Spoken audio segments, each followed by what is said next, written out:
pasar keuangan Indonesia di perdagangan di hari perdana di tahun 2025 ini, kita lihat bahwa indeks harga saham gabungan atau IHSG hari ini menguat ke atas level psikologis 7.100, di mana saham-saham berkapitalisasi besar pada sore hari ini mayoritas menguat ya, dan juga dengan pemicu penguatan IHSG secara keseluruhan. Kemudian kalau kita lihat lagi saham-saham tambang grup seperti misalnya Bakri dan juga Salim, yaitu mulai dari PT Bumi Resources Mineral atau BRMS, hari ini juga menjadi motor penggerak IHSG dengan kenaikannya yang lebih dari 13%. Pelaku pasar nampaknya merespons positif ya keputusan dari pemerintah yang akhirnya memberlakukan kenaikan PPN menjadi 12% hanya untuk barang mewah saja. Selain itu membaiknya juga data manufaktur Indonesia ini juga menjadi pendorong atau menjadi sentimen positif bagi para pelaku pasar.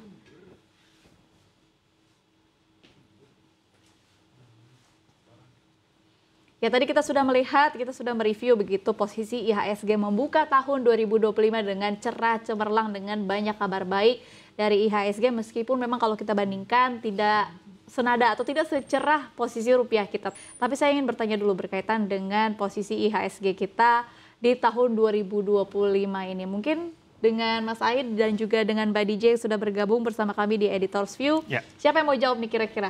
Proyeksi dari redaksi CNBC Indonesia terkait dengan nasib IHSG kita di tahun 2025.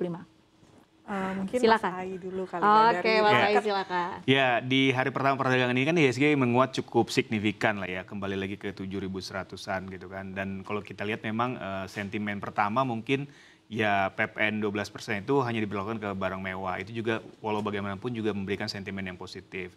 Dan di hari ini juga data PMI dan inflasi juga cukup baik sehingga investor juga menunjukkan rasa optimisme baru ya ke IHSG. Dan memang di tahun 2025 ini juga sudah mulai banyak rumor-rumor yang beredar kalau akan ada beberapa IPO-IPO besar ya. Yang juga bisa menyedot istilahnya investor-investor baru masuk gitu ya, baik lokal maupun asing. Harus sih di tahun ini memang bisa lebih baik lah ya kinerja IHSG dibanding tahun lalu gitu. Walaupun memang tantangannya juga nggak mudah ya, apalagi kan geopolitik di luar dan juga di Amerika Serikat sendiri dolar juga terus menguat terus gitu kan. Terus nanti juga Trump akan dilantik di akhir Januari, itu juga kan biasanya kebijakannya kalau belajar dari pengalaman sebelumnya juga sangat membuat dolar kuat dan imbasnya juga ke IHSG juga, karena ketika pasar Amerika cenderung lebih bagus, akan banyak dana-dana asing itu kembali ke sana. Yang terjadi di akhir tahun 2024 kemarin. Kena sentimen terpilihnya Donald Trump sebagai Presiden terpilih Amerika Serikat. Itu tadi ya proyeksi dari redaksi CNBC Indonesia. Selanjutnya kita lihat bahwa CNBC Indonesia telah membuka polling di Instagram terkait dengan sebenarnya seberapa besar sih optimisme pasar modal Indonesia di tahun 2025 dari perspektif netizen. Apakah tergolong cerah atau lebih dinamis di tahun 2025 atau mungkin lebih suram? Kita lihat hasilnya, di mana ya hasil dari pilihan netizen. CNBC Indonesia memilih bahwa 56%. Bismillah, cerah pisan ini mah pasar modal Indonesia 2025, seneng deh, optimis begitu ya. Sementara itu 25% lainnya memilih dinamis dan 19% lainnya kayaknya suram. Tapi tetap balik lagi ya, kita lihat lebih dari setengah masih sangat optimis. Bismillah. Kalau kita lihat dan juga kita langsung aja deh kita bacain. Tadi kan kalau secara persentase ya berkaitan dengan seberapa optimis ekonomi kita dan juga pasar modal kita. Sekarang kita langsung lihat komentar dari netizen untuk berita di CNBC Indonesia. Kita lihat komennya.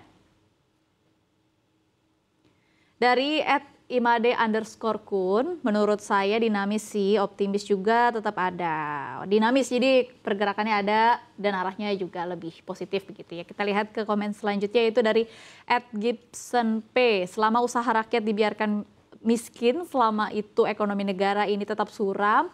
Dulu banyak pelaku UMKM makmur, sekarang banyakan miskin sebab telah berdiri berjejer-jejer minimarket konglomerat. Begitu. Oh, ini berarti bicara berkaitan dengan persaingan yang agak menantang bagi UMKM. Bener sih ya, harusnya kan pemerintah lebih pro UMKM. Itu tadi beberapa komentar di X begitu ya, berkaitan dengan proyeksi dari makroekonomi kita lebih tepatnya. Kemudian selanjutnya kalau kita bicara berkaitan dengan pasar Indonesia, tidak hanya soal saham atau IHSG. Pertanyaan selanjutnya adalah dari redaksi CNBC Indonesia, bagaimana memproyeksikan nasib mata uang Garuda kita?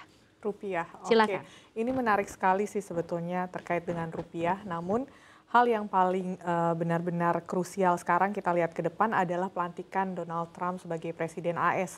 Nah di sini kita khawatir dan melihat potensi bahwa dolar akan kembali menguat, kemudian rupiah tentu saja akan mundur, melemah gitu.